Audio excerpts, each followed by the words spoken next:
आज हम लोग बात करेंगे न्यू ग्रोथ के इंस्टा प्रोडक्ट के बारे में। इंस्टा न्यू ग्रोथ का एक प्रोडक्ट है इंस्टा। इसमें ये स्मॉल टिकट का लोन ऑफ़र करते हैं। लोन अमाउंट की जो रेंज रहती है 2 लाख से 8 लाख होता है। तो इस प्रोडक्ट के बारे में हम लोग आज बात करेंगे, क्या क्या एलिजिबिलिटी है, क्या क्या आरओआई लगेगा और कौन कौन से डॉक्यूमेंट की रिक्वायरमेंट रहेगी, और अगर आपको डीएससी की रिक्वायरमेंट है तो उसके लिए क्या क्या प्रोसेस रहेगा, वो सब कुछ इस वीडियो में डिस्कस करेंगे। तो वीडियो को स्टार्ट करते हैं। सबसे पहले हम लोग डिस्कस करेंगे कि न्यू ग्रोथ में जो इंस्टा प्रोडक्ट है उसकी यूएसपी क्या क्या है, कंपेयर टू अदर एनबीएफसी क्या क्या उसमें यूएसपी है। तो सबसे मेन इसमें चीज़ आती है मिनिमम बैंकिंग एबीबी। यहाँ पे जो ईओडी बैलेंस रिक्वायर्ड रहता है वो 2000 रुपीज़ रिक्वायर्ड रहता है। अगर मैं कंपेयर करूँगा अदर एनबीएफसी के जैसे लैंडिंग कार्ड या फिर फ्लोट्रॉन, वहाँ पे इससे ज़्यादा रिक्वायर्ड रहता है। बट ये लोग ईओडी जो रिक्वायर्ड रखते हैं 2000, जो कि बहुत ही कम है कंपेयर टू अदर। सेकंड, ये लोग एम प्रोफाइल भी करते हैं। -1 सिविल के केसेस भी ये लोग करते हैं। अगर किसी ने कभी कोई लोन नहीं लिया तो वो केसेस भी ये लोग बनाएंगे। ये लोग पैन इंडिया कर रहे हैं, बट प्रॉब्लम ये ओनली 30+ पिन कोड पे कर रहे हैं। अराउंड 30 ब्रांचेस हैं इनकी, क्योंकि ये अपनी ब्रांच से 25 से 30 किलोमीटर का एरिया ही कवर करते हैं। अगर इनकी ब्रांचेस कहीं पे है, सपोज दिल्ली में किसी जगह पे है, तो वहाँ से 25 से 30 किलोमीटर ही मैक्सिमम ये लोग जियो लिमिट लेंगे। उससे ज़्यादा जियो लिमिट में अगर केस आ रहा है तो उस केस को ये लोग नहीं एक्सेप्टेड करेंगे। तो ये इनका एक डिसएडवांटेज है। पॉलिसी इनकी काफ़ी अच्छी है, लो एबीपी पे लोग केस बना रहे हैं। बट प्रॉब्लम क्या है कि इनकी जो ब्रांचेस हैं वो बहुत कम है, अराउंड 30 ब्रांचेस हैं, तो इसलिए 30 पिन कोड में ही करते हैं। नेक्स्ट, इनमें इसके लिए आपको जो बिज़नेस प्रूफ की रिक्वायरमेंट रहेगी वो मिनिमम 2 ईयर का विंटेज होना चाहिए। बट एमएसएमई और उद्यम ये लोग एक्सेप्टेड नहीं करेंगे, तो एमएसएमई नहीं होना चाहिए। आपके पास अगर 2 साल पुराना कोई बिजनेस प्रूफ है, जीएसटी, सॉपैक, गुमास्ता, ट्रेड लाइसेंस, कोई भी आपके पास हो कर सकते। बट एमएसएमई ये लोग एक्सेप्टेड नहीं करेंगे। ये लोग बोथ रेंटेड भी करते हैं। अगर कोई पर्सन बोथ रेंटेड है, यानी कि उसकी शॉप भी रेंटेड है और उसका होम है वो भी रेंटेड है, तो वो केसेस भी ये लोग करते हैं। ये लोग सेविंग अकाउंट को भी एक्सेप्टेड करते हैं अगर आपकी कंपनी प्रोप्राइटरशिप है। प्रोप्राइटरशिप के केस में ये लोग सेविंग अकाउंट को एक्सेप्टेड करते हैं। इनका पूरा प्रोसेस जो है वो डिजिटल रहता है।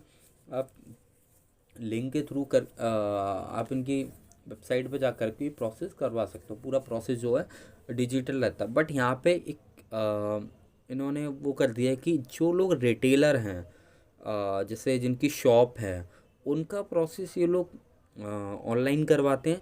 बट जो लोग मैन्युफैक्चरर हैं या फिर होल सेलर हैं, उस केसेस में ये लोग जो प्रोसेस है वो लोग ऑफलाइन करवाते हैं। उस केसेस में क्या होगा, आपका सेल्स मैनेजर के साथ आपको कांटेक्ट करना पड़ेगा, या तो नियरेस्ट ब्रांच में आपको विजिट करना पड़ेगा या फिर कैसे, क्योंकि उस केस में ये लोग ऑनलाइन नहीं करते हैं। तो इस चीज़ का आप ध्यान रखिएगा। अगर आप रिटेलर हो तभी ऑनलाइन प्रोसेस करिएगा, और मैन्युफैक्चरिंग और होल सेलर केस में जाते ही लोग ऑफलाइन प्रेफर करते हैं। ठीक है, इसके बाद हम लोग बात करेंगे एलिजिबिलिटी के बारे में। तो एलिजिबिलिटी में इनको जो सिविल की रिक्वायर्ड रहती है, अगर आपका सिविल बना हुआ है तो मिनिमम 700 होना चाहिए, और नहीं बना हुआ है तो -1 सिविल तो होता ही है। लोन टेनवर की यहाँ पे बात करेंगे तो अप टू 500 डेज़ का यहाँ पे लोन टेनवर मिलता है।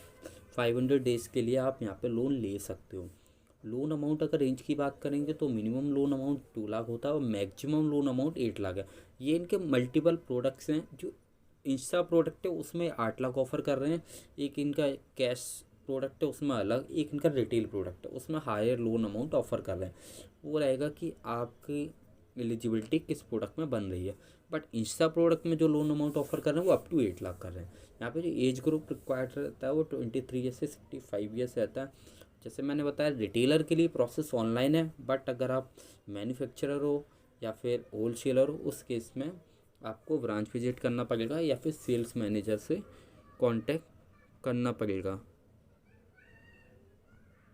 इसके बाद हम लोग नेक्स्ट बात करेंगे बिजनेस स्टेबिलिटी के बारे में।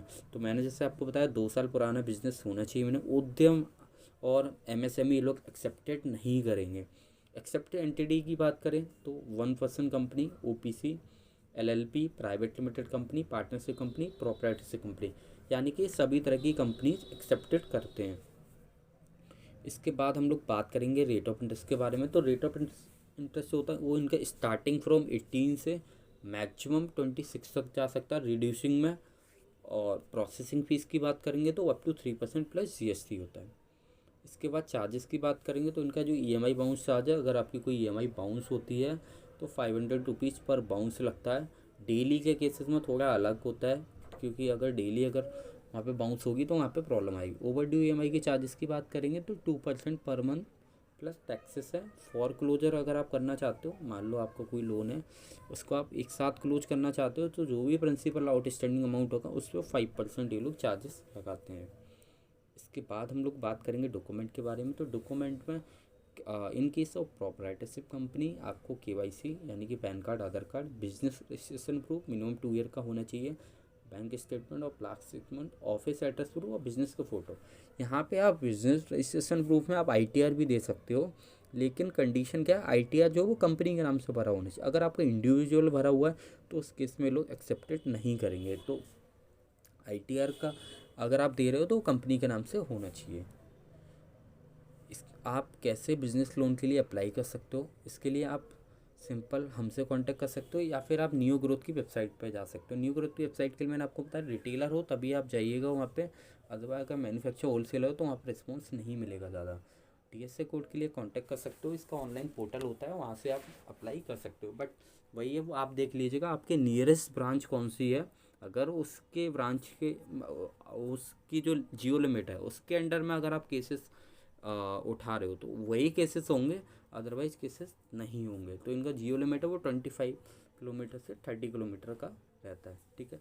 बाकी का आपको कोई क्वेश्चन डाउट हो तो आप कमेंट कर दीजिएगा। मिलते हैं हम लोग नेक्स्ट वीडियो में।